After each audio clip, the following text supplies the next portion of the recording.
Varicose veins కి సరైన చికిత్స కోసం సంప్రదించండి ఎవిస్ హాస్పిటల్.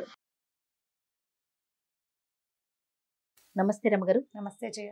రమగారు, ఎలాంటి సిచ్యువేషన్లో అయినా కూడా ధైర్యంగా ఉండాలి, తెలివిగా ఉండాలి. మనం ఆడపిల్లలకు కానీ మగపిల్లలకు కానీ చెప్తూ ఉంటాం. ఇప్పుడు మనం మామ్ కాబట్టి ఆడపిల్లల గురించి మాట్లాడుకుందాం. చిన్న పెద్ద అన్న తేడా లేదు, సిచ్యువేషన్ బట్టి బిహేవ్ చేయాలి. అది తెలివిగా ఉండాలి, ధైర్యంగా ఉండాలి. ఇలా ఇన్స్పిరేషనల్గా చెప్పడానికి ఏమన్నా పాత రకం స్టోరీస్ ఏమన్నా ఉన్నాయా? మనం ఎక్కువగా ఆడవాళ్ళ కథలు చెప్పుకుంటాం. అవునండి. కథా సరిసాగరంలో మంచి మంచి కథలు ఉన్నాయి. చాలా కథలు అందులో నుంచి చెప్పాం. కీర్తిసేన కథ అవి చెప్పాం కదా. అవునండి. అవన్నీ కథా సరిసాగరంలోవి. అయితే కథా సరిసాగరంలో ఉపకోశ అనే ఒక అమ్మాయి కథ చెప్తాం. అమ్మాయి పేరు ఆవిడ పేరే ఉపకోశ. మరి అమ్మాయి అంటే చిన్నపిల్ల ఏం కాదు, వివాహితే. అయితే ఉపకోశ కథకి ముందు చాలా కథ ఉంది, తర్వాత చాలా కథ ఉంది. ఉపకోశ కథ మాత్రమే చెప్పుకుందాం మనం. ఓకే అండి. ఉపకోశ భర్త వరరుచి అని ఆయన ఒక కవి. ఏం పేరండి? వరరుచి. వరరుచి. ఈ వరరుచి కాళిదాస్ కాలంలో కూడా ఉన్నారని చెప్తారు. ఈయన ఒక వరరుచి. ఈ వరరుచి ఏం చేశారంటే తపస్సు చేసుకోవటానికి వెళ్ళాడట. వెళ్తూ ఏం చేశాడు, భార్యని అంతకుముందు ఎక్కడో చూసి అమ్మాయి చాలా నచ్చి పెళ్లి చేసుకున్నాడు. వివాహం అయింది, కొంతకాలం కలిసి ఉన్నారు. తర్వాత ఆయన ఎక్కడికో తపస్సు చేసుకోవడానికి కొంతకాలం, అంటే మెడిటేషన్ లాంటిది ఏదో, ఇంకా కొంచెం వ్యాకరణాన్ని దాన్ని సాధించడానికి, భాషను సాధించడానికి తపస్సు చేసుకోవడానికి వెళ్ళాడు. ఈ వెళ్తూ వెళ్తూ ఏం చేశాడట, హిరణ్యగుప్తుడని ఒక వ్యాపారస్తుడికి తన భార్య పోషణార్థం కొంత ధనం ఇచ్చెళ్ళాడు. అంటే పెద్ద ఎత్తునే ఇచ్చాడు, పెద్ద ధనమే. భార్య దగ్గర ఏదో కొద్దిగా డబ్బు ఉంది, పెద్ద ఇల్లు వాకిలి ఉన్నాయి. అమ్మాయి నేను కొంతకాలం వెళ్ళొస్తానన్నాడు. సరే వెళ్ళాడు. ఈ ఉపకోశ మహాసౌందర్యవతట. ఆవిడ చాలా చక్కగా ఉండేది. ఒక 5-6 చెలికత్తెలు, ఇంట్లో పనిచేసే వాళ్ళు ఉన్నారు. వీళ్ళకి సరిపడా వస్తు సామాగ్రి ఉంది, ధనము ధాన్యం ఏవో కొంత ఉన్నాయి. ఏదైనా పెద్ద ఎత్తున డబ్బులు కావాలంటే హిరణ్యగుప్తుడి దగ్గర డబ్బులు ఉన్నాయి, తీసుకోమని వార్త చెప్పాడు ఈ అమ్మాయికి. ఓ రోజు ఏం చేసిందట, ఈ అమ్మాయి గుళ్ళోకి వెళ్ళింది.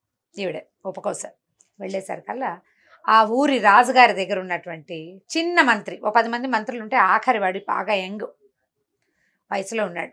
అతను ఏం చేశాడు, ఈ అమ్మాయిని చూసి అబ్బాయి ఎంతో బాగుందని ఆ అమ్మాయి దగ్గరకు వచ్చాడు. నీ భర్త లేడు, నువ్వు నాతో రమ్మని అడిగాడు. అనేసరికల్లా ఈ అమ్మాయి భయం వేసింది, కాదని తప్పించుకుంది. అక్కడి నుంచి ఇంకా కొంచెం ముందుకెళ్ళేసరికల్లా ఆ ఊరి పురోహితుడు, ఆ ఊళ్ళో ఉన్న ఒక పురోహితుడు, ఒక ఆయన కూడా నువ్వు చాలా అందంగా ఉన్నావు, నువ్వు ఎలాగో ఒంటరిగా ఉన్నావు కదా, నాతో స్నేహం చేయమని అతను అడిగాడు. ఇంకా ఇంకొక ముందుకెళ్ళాక కోశాధికారి కూడా ఈ అమ్మాయి వెనకాల పడ్డాడు. వీళ్ళు 3 మనుషులు. వీళ్ళని తప్పించుకుని ఆవిడేమనుకుంది, అయ్యో ఇలాంటి సమస్యలు వస్తున్నాయి ఏమిటి నాకు, వీళ్ళ నుంచి ఎట్లా తప్పించుకోవాలి, ఈ ఊరేమో మా పుట్టిల్లు కాదు, అత్తవారిల్లు. భర్త ఉంటే ఒక కాపలా ఉంటుంది, భర్త ఉంటే వేరే, ఇప్పుడు ఆయనేమో లేడు, నేనేం చేయాలి అని ఏం చేసింది, సరే ఏదో పెద్ద ఎత్తున పూజ చేసుకుందాం అనుకుంది. ఏకాదశి రుద్రాభిషేకం చేయించుకోవాలి ఇంట్లో రోజువారీ ఖర్చులకు ఉన్నాయి, కానీ ఏకాదశి రుద్రం అంటే పండితులని వాళ్ళని వెళ్ళి బ్రాహ్మణులని పిలవాలి, అందరికీ డబ్బు దక్షిణ ఇవ్వద్దు.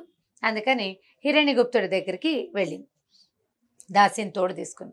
అయ్యా కొంత ధనం కావాలి, మన నా భర్త నీ దగ్గర ఉంచారు కదా, మీ ఆయన నా దగ్గర ఎక్కడ డబ్బులు పెట్టాడు, లేవన్నాడు అతను.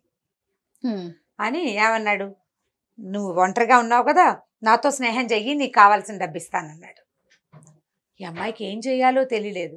ఇదేమిటి ఇంత పుల్లుల బోనుగా ఉంది ఈ ఊరు, దారే పోతుంటే మంత్రి వెంటపడతాడు, పురోహితుడు వెంటపడతాడు, కోశాధికారి వెంటపడతాడు, భర్త తాలూకు స్నేహితుడైన హిరణ్యగుప్తుడు కూడా వెంటపడుతున్నాడు.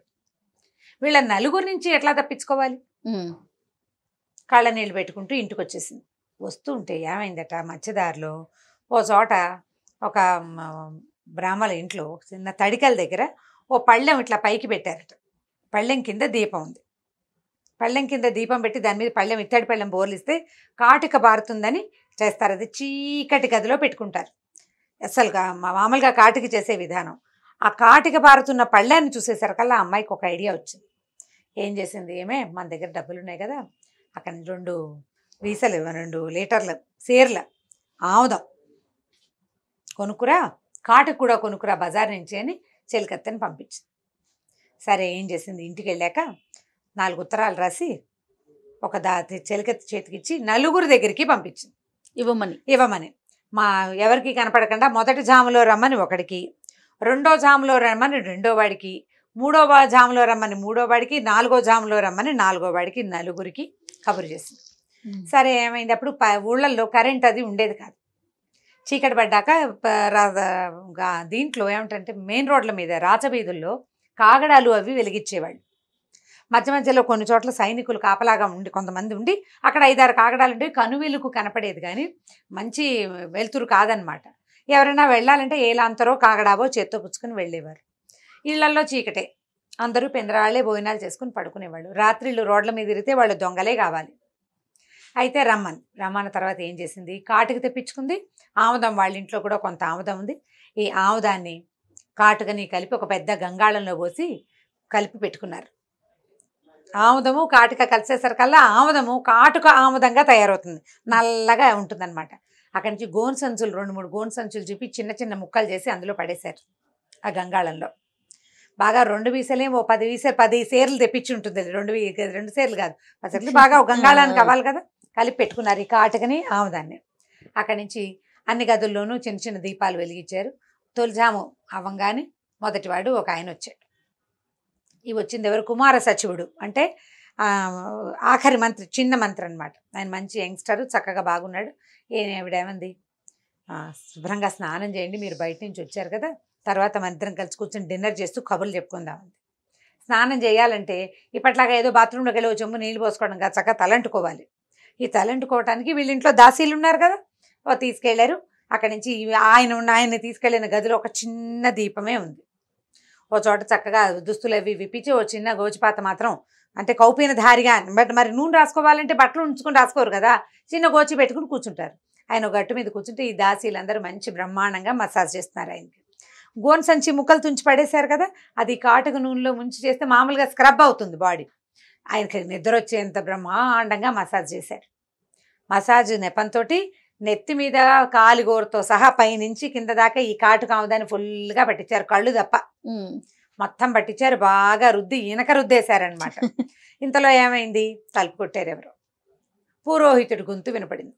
అక్కడి నుంచి సేల్కత్రనాన్ని, అయ్య బాబోయ్ పురోహితుడు వచ్చాడండి, ఆయనేమో మా అయ్యగారికి ఫ్రెండు, మిమ్మల్ని కానీ ఇక్కడ చూశాడు, అమ్మగారి కొంప మునిగిపోతుంది, ఉండండి హాల్లో ఒక చోట దాక్కుందరు కానని చెప్పారు. ఈ లోపల ఈవిడేం చేసి వీళ్ళు మసాజ్ చేస్తుండగా ఆవిడ ఇంకో 2-3 సాయంతో ఒక పెద్ద భోషాన్ని పెట్టని తెచ్చి ఆ బెడ్రూమ్లో పెట్టించింది.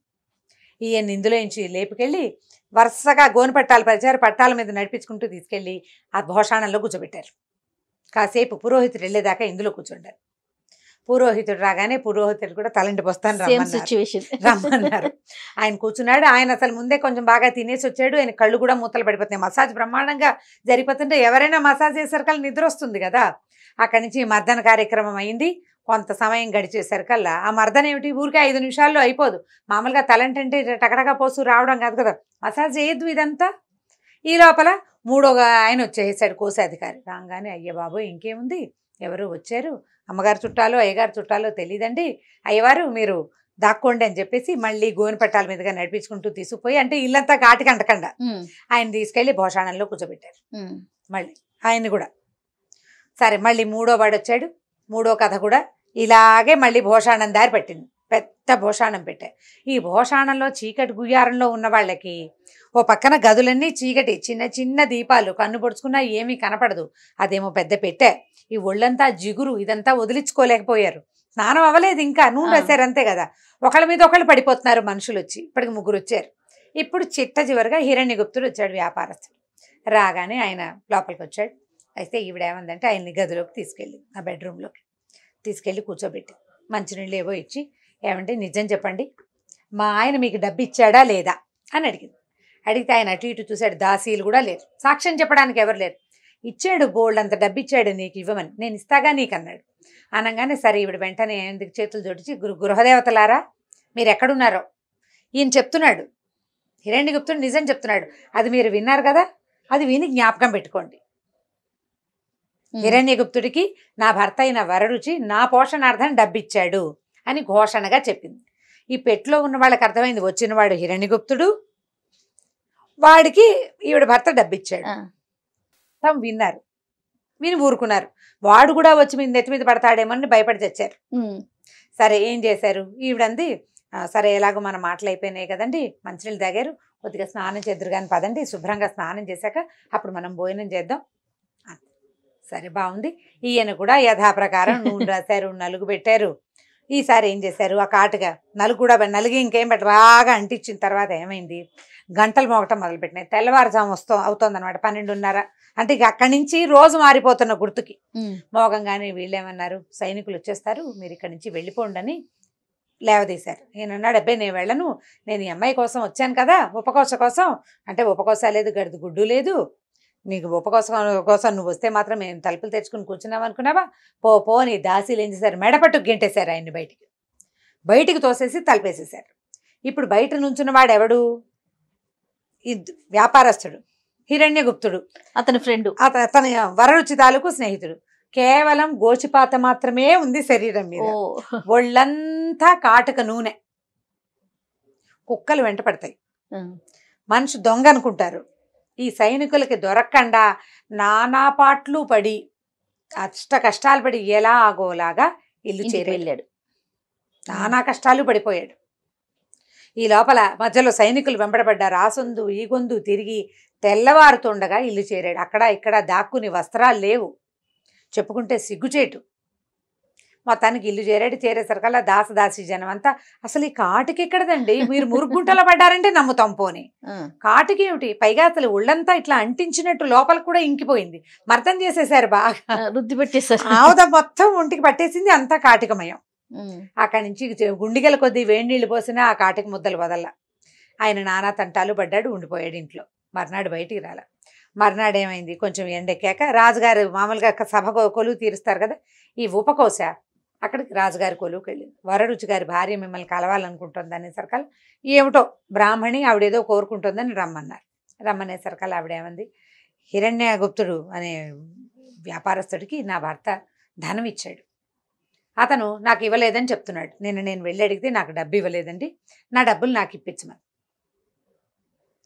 అంటే సరే పిలిచారు హిరణ్యగుప్తుని. ముందు రోజు అవమానపడి ఉన్నాడు కదా, నాకేం డబ్బులు లేదు, నా దగ్గర లేదు, నాకు తెలియదు అన్నాడు. అనేసరికల్ ఈవిడంది, అదేంటండి, నిన్న రాత్రి 4వ జామున ఈయన ఒప్పుకున్నాడు, మా ఇంట్లో ఉన్న గృహదేవతలు విన్నారు ఇదంతా, ఈయన చెప్పింది, కావాలంటే మా గృహదేవతలతో సాక్ష్యం చెప్పిస్తానంది. మామూలుగా మనం ఏం చెప్తాము, ఇలవేల్పు గృహదేవత అని చెప్పుకున్నాం, వాళ్ళు ఏమైనా సాకారంగా ఉంటారా, వెంకటేశ్వర స్వామి మా ఇలవేల్పు అంటే ఆయన రా అంటే వచ్చి మన ఇంట్లో కాఫీ తాగుతాడేమిటి, తాగడు కదా, ఇలవేల్పని చెప్పుకుంటాం. గృహదేవతలు వినడం ఏమిటి, వాళ్ళు చెప్పడం ఏమిటి, ప్రజలంతా ఆశ్చర్యపోయారు, రాజుగారు మరీ ఆశ్చర్యపోయాడు. అమ్మ ఇది సాధ్యమేనా అన్నాడు. తప్పకుండా సాధ్యమండి, మా ఇంట్లో భోషాణం ఉంది, నా భర్త నా గృహదేవతలను అందులో స్థాపించి వెళ్ళాడు నా రక్షణ కోసం, భోషాణాన్ని తెప్పించండి. మా భోషాణంలో ఉన్న గృహదేవతలు ఈయన చెప్పినటువంటి మాటని వాళ్ళు విన్నారు, వాళ్ళు చెప్తారు అనేసరికల్లా ఆ భోషాణం దగ్గర వెళ్తే భోషాణాలే బరువుగా ఉంటాయి, అందులో 3 మనుషులు ఉన్నారు, ఓ 10 మంది సైనికులు దానికి అటో కర్ర ఇటో కర్ర ఊతంగా వేసి మోసుకొచ్చారు, ఊహం అని. మొత్తానికి మోసుకుని లోపలికి వచ్చిన తర్వాత రాజుగారు, అమ్మ ఈ వీళ్ళతోటి ఎట్లా చెప్పిస్తావు ఈ గృహదేవతలతో అంటే, ఈవిడ దండం పెట్టింది పెట్టకేసి, ఓ గృహదేవతలారా, నిన్న రాత్రి 4వ జామున తొలి జాము మలిజాము 3వ జాములో ఈ బాక్స్ డబ్బాలో ప్రవేశించినటువంటి మీరు 4వ జామున నా గృహానికి వచ్చినటువంటి హిరణ్యగుప్తుడు ఏం చెప్పాడో అది మీరు విన్నారు కదా అంటే ఏమంటారు ఇప్పుడు, కాదంటానికి లేదుగా, లేదు. ఇంక ఈవిడ ఇంకా వేసింది మెలిక, ఒకవేళ మీకు తెలిసి నిజం చెప్పకపోతే మిమ్మల్ని ఇప్పుడే కాల్చేస్తాను, నూనె పోసి అంటించేస్తాను, నా రక్షణ కోసం మిమ్మల్ని నా భర్త ఇందులో ప్రవేశపెట్టాడు, నన్ను రక్షించాలి కదా కదా, కాబట్టి సాక్ష్యం చెప్పవలసిందే మీరు అనేసరికల్లా అని శబ్దం వినిపించింది.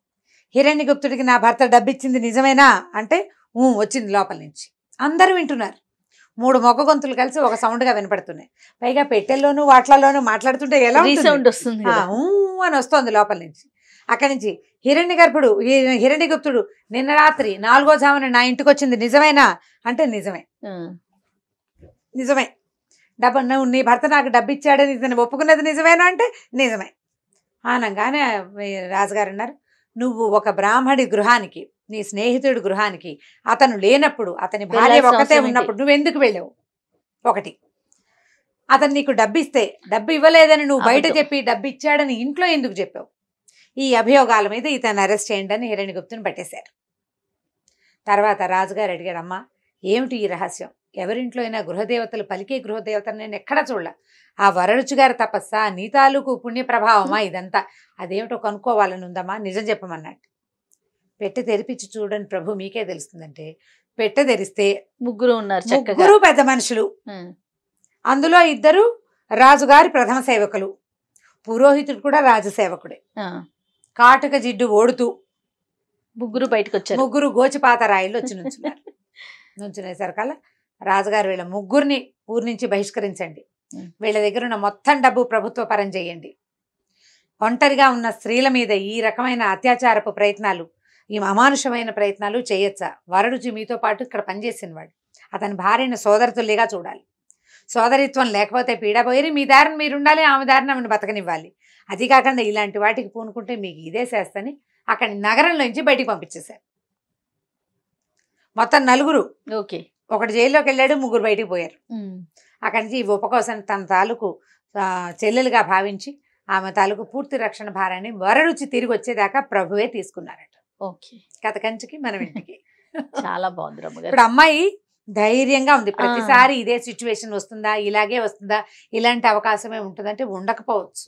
ఇది ఒక కథ అంతే. ఇది ఒక కథ మొదటిది. రెండోది ఏంటంటే ఏ సిచ్యువేషన్ వచ్చినా మనకి ధైర్యం ఉంటే మనం ఎదుర్కోగలుగుతాం.